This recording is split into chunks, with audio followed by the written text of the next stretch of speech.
Hello, you guys. This is Rudy again from Costa Rica. Yes, there's a lot of rain now, but it's light. It takes about a 2 hour or 3 hour rainfall, but the rain is light. And so the climate is ideal. It's really fresh. But the thing is, I came across in this conflict water on the following surprise. Yeah, right in the middle of a garden here on the street, there is a coffee plant. Coffee is not a big tree, it's kind of a bush, mid-size. Oops, sorry, the train is just going through. Let's see until it's gone. Okay, get off. I'm sorry for the noise. It's so interesting. And the Central Valley, the climate is just ideal for coffee growing.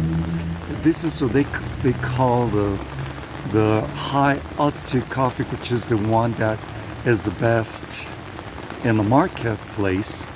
There are orders in Brazil and Paraná, but they are not from highlands. The one for Costa Rica, Guatemala, and also Colombia are the ones that are much in demand. Now, I'm very curious about the grains. I've seen them a lot of times. You can see they're ripe. The people just don't care about it. They peel it off and the seed is saved, the pulp is gone, and they toast and green it, and then they find themselves, the coffee grain powder and green in Rome, Berlin, New York, Paris, and Scandinavia. So this is so curious, and I'm telling you some words about what is the story linked to coffee in Costa Rica. Okay, the English were the ones that started marketing coffee to Europe. That was at the end of the 19th century.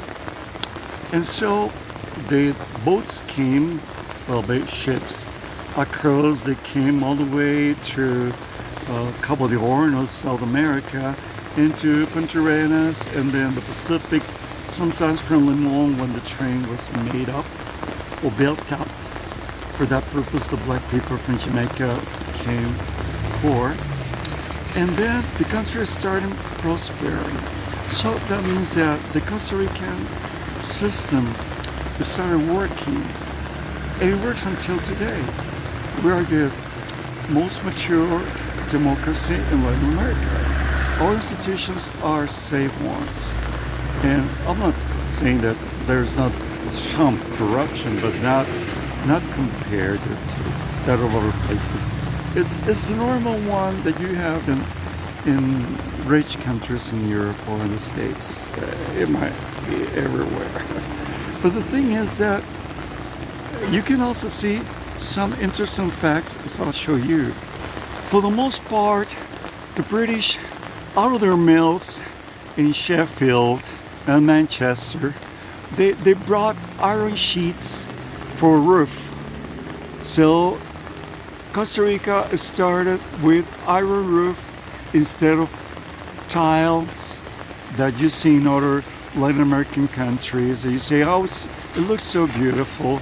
But to be true, it's the ideal thing for the rainy season. So the businesses started. And so that's why Costa Rica became more prosperous than other Central American nations from the 19th century on. Now, many other of our politicians went to Paris and France, and they came down setting up some institutions. And they also issued some laws concerning things such as everybody has to go to school, okay? If you don't go to school, the police can get to your place and take you to school. So Costa Ricans became learned people. Yeah, for the most part, the people in Costa Rica were Spanish white, what I call criollos. That's why, and the Indians were taken to the mountains. I'm sorry for that, really. But that's how the country prospered. And now has become part of the wealthy nations as association or organization. So you might wonder, why Costa Rica? Costa Rica has made it. In a way, it's been a successful country. Now, many other Latin American people talk about the Tico dream, Costa Rican dream. They come to Costa Rica as they cannot go to the USA, but the country is so small. It's the size of Switzerland, and there's not much to do. We excel in our health institutions and also education, and Costa Ricans don't know much about gorilla or stuff like that.